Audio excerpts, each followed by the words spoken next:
Is just a youngster. He's only a few months old. He was born in April of this year. And really, he's actually growing in confidence, growing in stature with every single show we do. In fact, let's try him once more right across the stage, Mark. Let's see if he'll fly for us.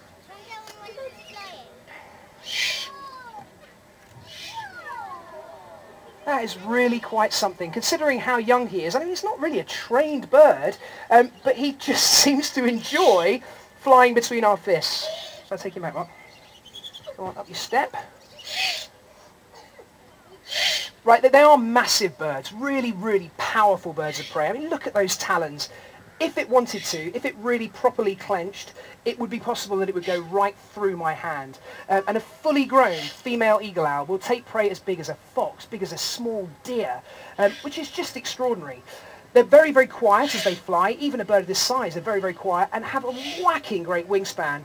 This is a young male. A fully grown female eagle owl would be probably double the weight and with a wingspan as wide as I am tall.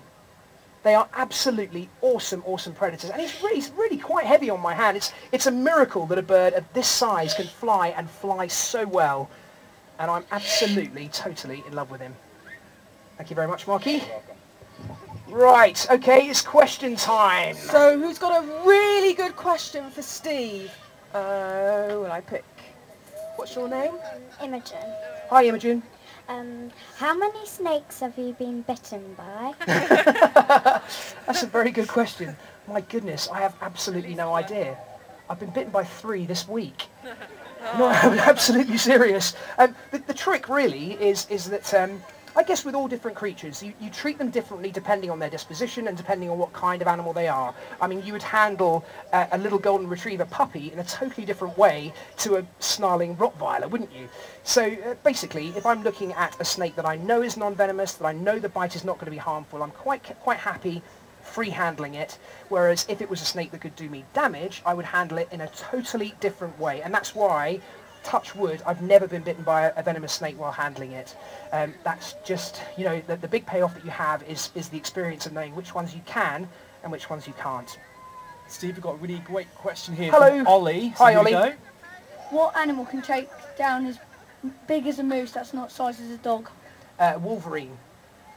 Very, very good question. Yes, the wolverine is known for being pound for pound one of the most savage animals on the planet. It's in a group of animals called the Mustelidae, which includes the weasels, the stoats, the otters, the honey badger, all animals that are known for punching well above their weight. And the wolverine, as I'm sure you know from the way you phrased the question, is capable of taking down a moose despite the fact that it's only about that big. They are awesome, awesome animals.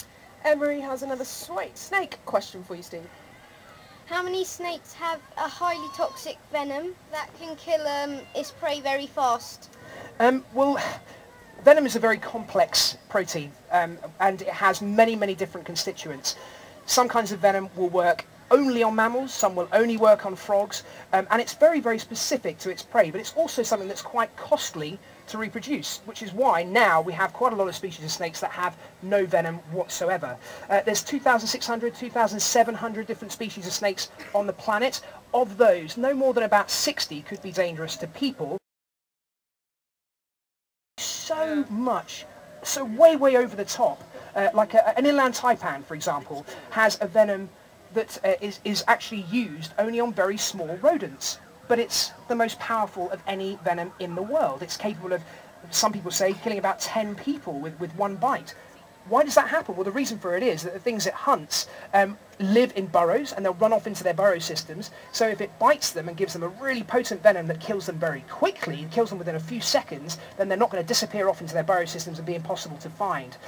So you find a massive range of venoms throughout the snake world, and really they're all just very, very appropriate for the kind of food the snake's going to be feeding on.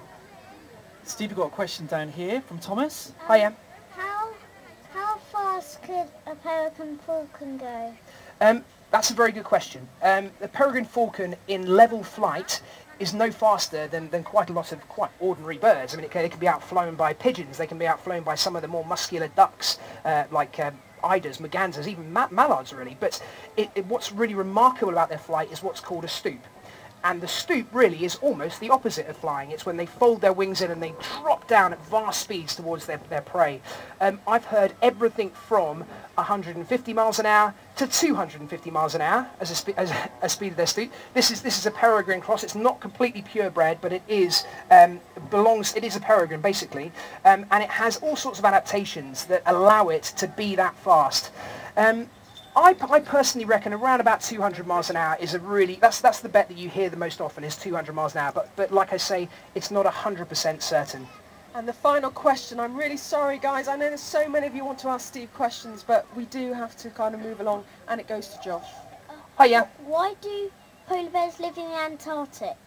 They don't. Sorry. The Antarctic's down south, Arctic's up north. And really, it's a case of them being very, very highly evolved for their environment. You know, they're incredibly camouflaged for their environment. They're capable of hunting out on the pack ice, capable of punching clear through snow and ice to get seals, and they are just remarkably adapted and evolved for that particular habitat. It's thought that as global warming starts to take a hit and that pack ice doesn't form as solidly as it has been doing over the years, that they might have to completely adapt their lifestyles. They might have to move further south, move on to more terrestrial habitats, and not out on the pack ice, but actually on land. And they're even starting to interbreed with the brown bears as well, which is, you know, it's quite worrying, but at the same time, it's the way that nature finds a way of adapting to challenges in the way that the world changes.